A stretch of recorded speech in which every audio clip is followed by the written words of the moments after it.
서양의 기독교인들이 성경 다음으로 많이 읽는 책이 있어요.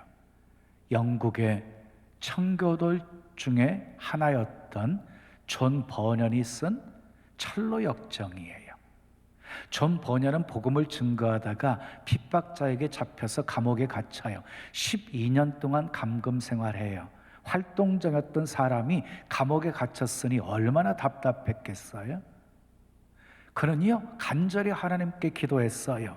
하나님, 저는 생명이 다하는 그날까지 수많은 사람들에게 복음을 증거하다가 하나님 나라 가고 싶어요. 저를 속히 이곳에서 빼어내어 주세요.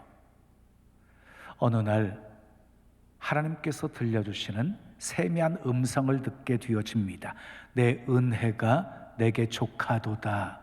내 능력이 약한 데서 온전하여짐이라. 우리가 읽은 본문 고린도후서 12장 9절 말씀이었어요. 그는 이 말씀을 묵상하면서 큰 은혜를 받습니다. 그렇구나. 내가 비록 지금 이 감옥에 갇혀 있는 몸이지만 하나님께서 내게 족한 은혜를 베풀어 주고 계시는구나. 이 사실을 깨닫게 되어지자 그 지긋지긋했던 그 감옥이 천국으로 바뀌게 되었어요. 그는 감옥에서 12년 동안 갇혀 있으면서 하나님과 깊은 영적인 교제를 나누어요. 그리고 그때 글을 써요. 그때 쓰여진 글이 철로 역정입니다. 그는 말로 복음을 전할 때보다 글로써 수많은 사람들에게 영향을 끼쳐서 많은 사람들이 하나님께 돌아오게 만들었어요. 하나님의 섭리는요, 오묘합니다. 하나님은 실수하지 않으십니다. 합력해 선을 이루십니다. 한 부자가 있었어요. 그 부자가 무인도를 구입했어요. 그리고 그곳에 각종 나무들을 심고 여러 곳에 꽃들을 심고서 아름다운 섬을 만들었어요. 그리고 자기가 좋아하는 토끼를 풀어가지고 살게 했어요. 시간이 지나면서 토끼들이 눈빛이 흐려지기를 시작하고 털에 그 윤기가 사라지기를 시작하더니 꼭 병든 토끼들처럼 시름시름 앓고 있는 거예요. 그 모습을 보면서 이 부자가 탄식합니다. 이렇게 좋은 환경에서 병이 나다니. 수의사를 불러서 살피게 했는데요, 수의사가 왜 그런지 모르겠다고 하면서 돌아갔어요. 부자가 지혜로운 납비를 찾아갔어요. 납비에게 사실 얘기했더니 납비가 껄껄 웃으면서 이리를 같이 기르십시오 라고 말하는 거예요. 그 소리에 깜짝 놀란 부자가 그럼 이리에게 토끼를 다 잡아먹히면 어떻게 하고요? 그때 랍비가 말합니다. 토끼의 병은 환경이 너무 좋아서 생긴 병이랍니다. 이리와 함께 살게 하면 이리에게 잡혀 먹히지 않기 위해서 아주 힘껏 도망치게 되어질 것이고, 눈빛이 빛나게 되어질 것이고, 다리에 힘이 들어가게 되어질 것이고, 털이 다시 윤기가 나게 되어질 것입니다. 부자가 랍비가 시키는 대로 했어요. 몇 마리의 토끼는 잡혀 먹혔지만 다른 모든 토끼들은 다 건강하게 자랐습니다. 여러분, 거친 환경이 복되게 한 거예요. 자, 하나님의 섭리는 신묘막측합니다. 때로 계절에 따라서 비가 오고 바람이 불고 물이 넘치고 해일이 일고 그리고 눈이 내리고 가뭄이 오고 추위가 찾아옵니다. 그 자체만을 볼 때는 불필요한 것처럼 보이지만 하나님께서는 그런 과정들을 통해서 이 자연의 질서를 균형 있게 다스려 가시고 계시는 거예요. 오늘 본문을 기록한 사도 바울의 경우도 마찬가지입니다. 바울은 예수 그리스도의 위대한 종이었어요. 놀라운 영적인 체험이 있었어요. 셋째 하늘로 표현된 낙원, 곧 천국으로 이끌려 올라갔어요. 그곳에서 직접 하나님의 음성을 들었어요. 그리고 천국이 얼마나 아름다운지 직접 눈으로 보았어요. 이렇게 신령한 체험을 했던 바울이지만 그에게는 육체의 가시가 있었어요. 그 가시는 마치 사탄의 사자처럼 그를 괴롭혔어요. 고통을 안겨주었어요. 그 가시가 무엇이었는지 성경은 분명하게 말하고 있지는 않아요. 그래서 어떤 사람들은 간질병이었을 것이다 라고 추측하고, 어떤 사람은 안질, 눈병이었을 것이다 라고 추측을 해요. 아무튼 바울에게 있어서 육체의 가시는 큰 고통이었어요.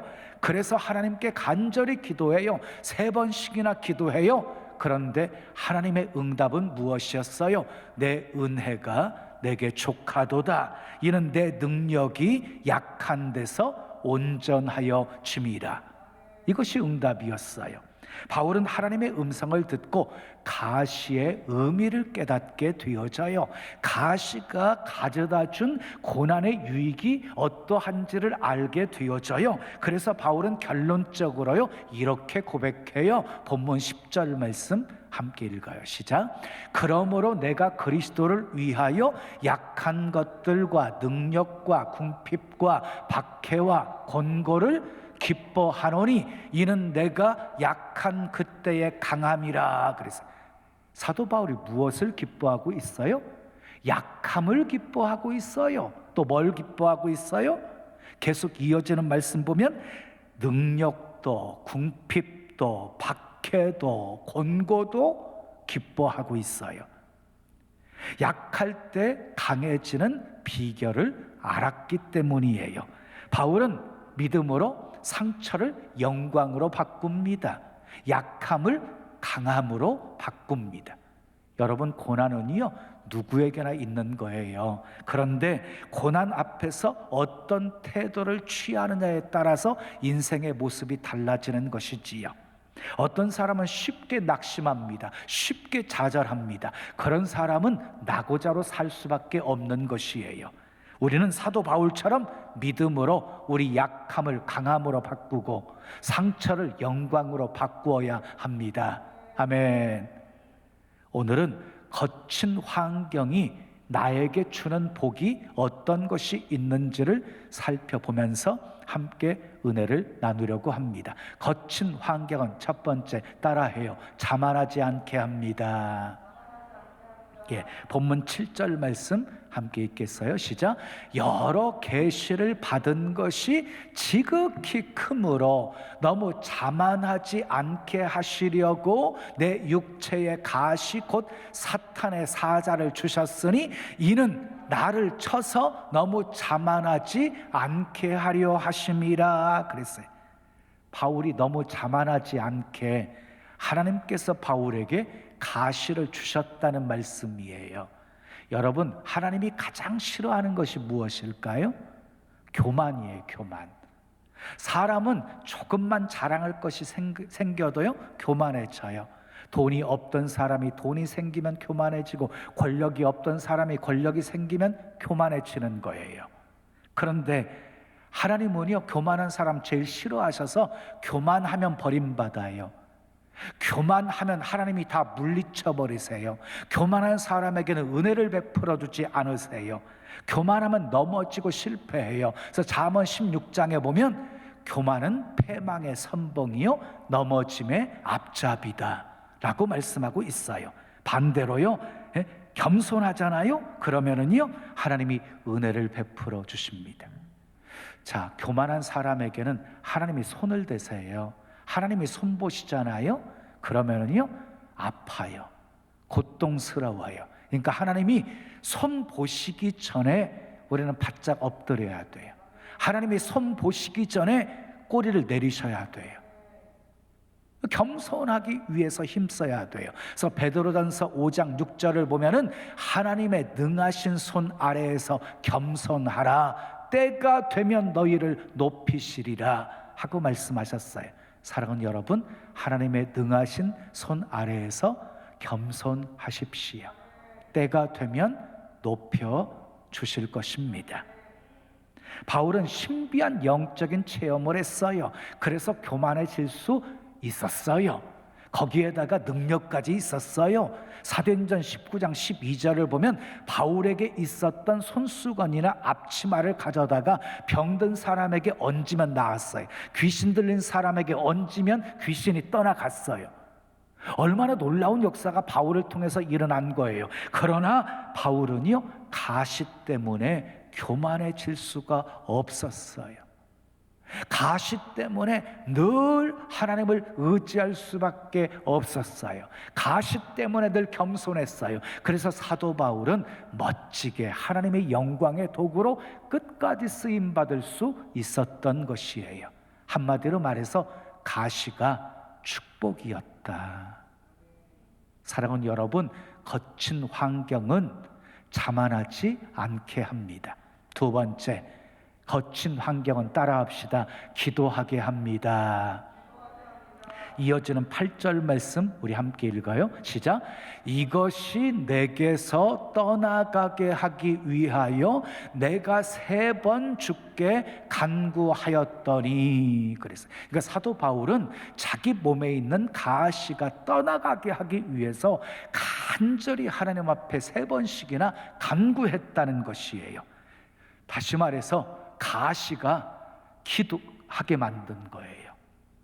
여러분에게도 약점이 있으십니까? 그런데 약점이 문제가 아닙니다. 약점이 있음에도 불구하고 기도하지 않는 것이 문제인 것이지.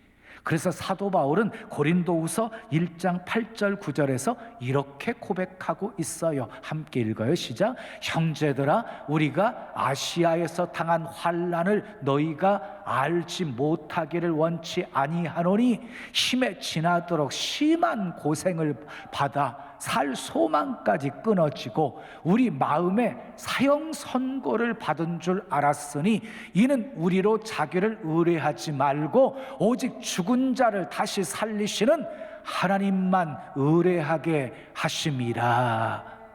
사도 바울은 아시아에서 큰 환난을 당해요. 심히 고생해요. 살 소망까지 끊어졌다 그랬어요. 마음의 사형 선고까지 받은 줄 알았어요. 하나님이 그렇게 하신 이유도 알게 되어져요. 왜 하나님이 그렇게 하셨느냐?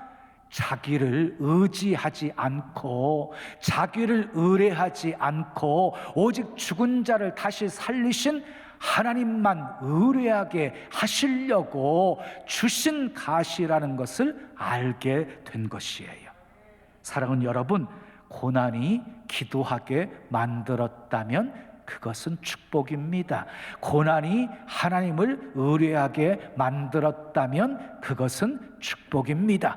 반대로 기도하지 못하게 하는 풍요와 번영은 저주가 될 수 있습니다.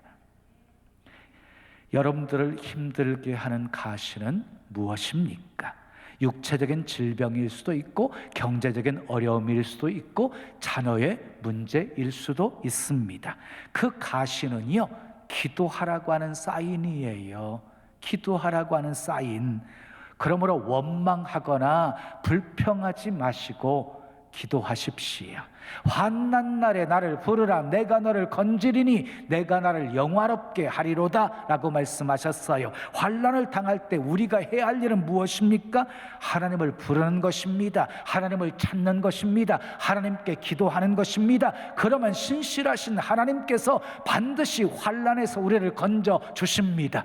마음껏 하나님께 영광 돌리는 삶을 살게 하십니다.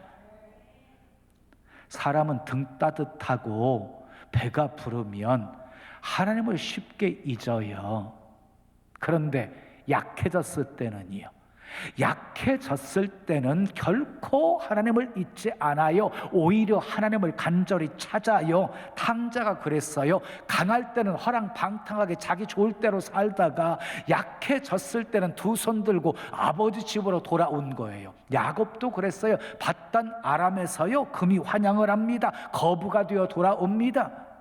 부족한 게 없었어요. 아주 강했어요. 걱정할 게 하나도 없었어요. 그런데 에서가 400명의 군사를 거느리고 자기에게 온다는 소식을 전해 듣고 한없이 야곱은 약해집니다. 어떻게 해요? 홀로 야복강에 남아요. 천사와 씨름하면서 기도해요. 하나님 도와주세요. 제 힘으로는 이 문제를 해결할 수가 없어요. 하나님이 축복하지 않으시면 결코 이 손을 놓지 않을 거예요. 이러면서 기도해요. 이 야곱은요, 그 밤에 영적인 이스라엘이 되어집니다. 그리고 에서와의 문제 다 해결 안 받습니다. 사랑하는 여러분, 삶이 힘드십니까?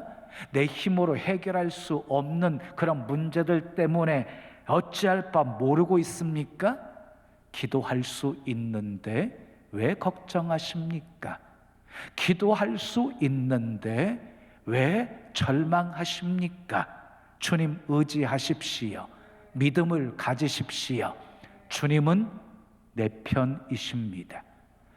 하늘이 무너져도 절망하지 마세요. 주님 의지하세요. 믿음을 가지세요. 고통도 슬픔도 괴로움도 기도로 이겨낼 수 있잖아요. 기도하세요. 기도하세요. 주님은 당신 편입니다. 아멘. 주님은 항상 내 편이에요. 거친 환경은 기도하게 합니다. 세 번째, 거친 환경은 따라합시다. 그리스도의 능력이 머물게 합니다. 자, 9절 말씀 함께 읽어요. 시작. 나에게 이르시기를 내 은혜가 내게 족하도다. 이는 내 능력이 약한 데서 온전하여 짐이라 하신지라. 그러므로 도리어 크게 기뻐함으로 나의 여러 약한 것들에 대하여 자랑하리니 이는 그리스도의 능력이 내게 머물게 하려 함이라. 그랬어요. 바울은요, 육체 가시 때문에 하나님께 매어 달려요. 그런데 하나님의 응답은 무엇이었어요? 내 은혜가 내게 족하다는 것이었어요. 내 능력이 약한 데서 온전하여 짐이라. 이게 바울에게 주신 응답이었어요. 그런데 여기 내 능력이 약한 데서 온전하여 짐이라, 이 말씀을 공동 번역에서는요 이렇게 번역했어요. 내 권능은 약한 자 안에서 완전히 드러난다. 내 권능은 약한 자 안에서 완전히 드러난다는 뜻이 무엇입니까? 강한 자 안에서 드러나게 되어지면 그 사람이 강해서 그런 능력이 일어났다고 생각하지만 약한 자 안에서 드러나면 하나님의 능력인 줄 알게 되어진다는 말이에요. 그래서 하나님께서는요, 강한 자, 강한 환경, 좋은 환경 속에서 역사하시기를 기뻐하지 않으시고 약한 자, 병든 자, 열악한 환경 속에서 역사하시기를 기뻐하시는 것입니다. 바울이 깨달은 진리는요, 약한 데서 오는 강함이었어요. 약한 데서 오는 강함. 세상의 원리와는 근본적으로 다르지요. 세상의 원리는 강한 데서 강한 것이 나오는 것이에요. 그런데 하나님의 원리는요, 약한 곳에서 강한 것이 나오는 거예요. 우리는 약함 때문에 때로는 아파합니다. 약함 때문에 눈물 짓고 괴로워합니다. 그러나 하나님의 능력은 우리가 약할 때 드러납니다. 약함 때문에 두 손 들고 무릎 꿇고 여호와 앞에 무릎 꿇고 엎드린다면 하나님의 능력이 얼마나 크고 위대한지를 체험하게 될 것입니다. 자, 그러므로 내가 약할 때, 내가 아플 때, 내 몸에 가시가 있을 때, 바로 그때가 하나님께서 역사하실 때임을 믿으시기 바랍니다. 약할 때 좌절하지 마십시오. 약할 때 포기하지 마십시오. 약할 때 하나님을 찾아 기도하십시오. 능력을 체험하십시오. 우리의 약함은 그리스도의 능력이 머물게 하는 통로입니다. 다시요. 우리의 약함은 그리스도의 능력이 머물게 하는 통로입니다. 자, 마지막 네 번째 거친 환경은 따라합시다. 자랑거리가 있게 합니다. 자, 9절 중반절 말씀 읽어요. 시작. 나의 여러 약한 것들에 대하여 자랑하리니. 사도 바울은요, 자기 약한 것들을 자랑하고 있다는 말이에요. 여러분, 간증거리는 언제 생깁니까? 풍요로울 때 생깁니까? 아닙니다. 고난 속에 있을 때 간증거리가 생기는 거지요. 고난에서 건져주시고 고난 속에서 헤쳐나가게 하시고 피할 길을 주시고 감당할 수 있는 능력 주시고 해결해 주시고 치료해 주시고 그 손길을 체험하면서 간증거리를 갖게 되어지는 것이잖아요. 물론 고난 자체가 선한 것 아닙니다. 고난 자체가 좋은 것도 아닙니다. 사탄의 사자와 같다고 그랬어요. 고난은 우리를 힘들게 해요. 우리를 고통스럽게 해요. 못 살게 굴어요. 그러나 바울은요, 기도하면서 큰 은혜를 받았습니다. 고난이 주는 유익을 경험하게 되어집니다. 그래서 사도 바울은 약함을 기뻐하고 있고 약함을 자랑하고 있습니다. 약할 때 하나님께서 함께 하셨고 약할 때 하나님이 도와주셨고 약할 때 하나님이 승리하게 하셨음을 알았기 때문입니다.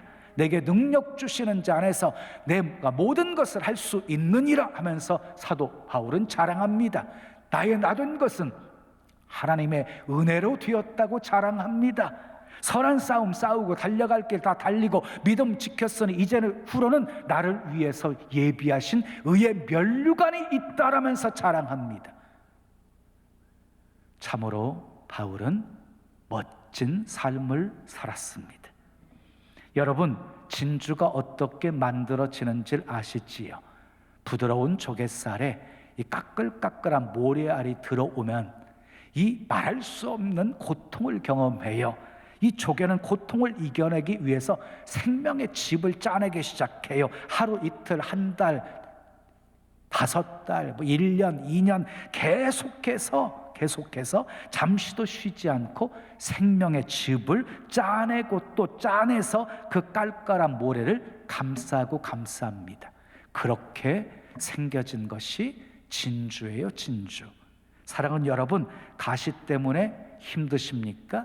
약함 때문에 절망이 되십니까? 그 고통 중에 하나님은 진주를 만들고 계십니다. 고통이 크십니까? 엄청난 값진 진주를 품고 있기 때문입니다. 여러분 기억하십시오. 고난은 우리 하나님이 우리를 절망시키기 위해서 주시는 것이 아닙니다. 우리를 골탕 먹이시기 위해서 주시는 것이 아닙니다. 승리자로 살라고 주시는 것입니다. 간증거리 있게 하시려고 주시는 것입니다. 여러분, 고난은 축복입니다.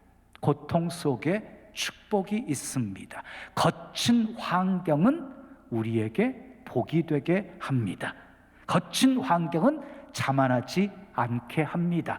기도하게 합니다. 그리스도의 능력이 되게 머물게 합니다. 자랑거리가 있게 합니다. 우리도 바울처럼 상처를 영광으로 바꿉시다.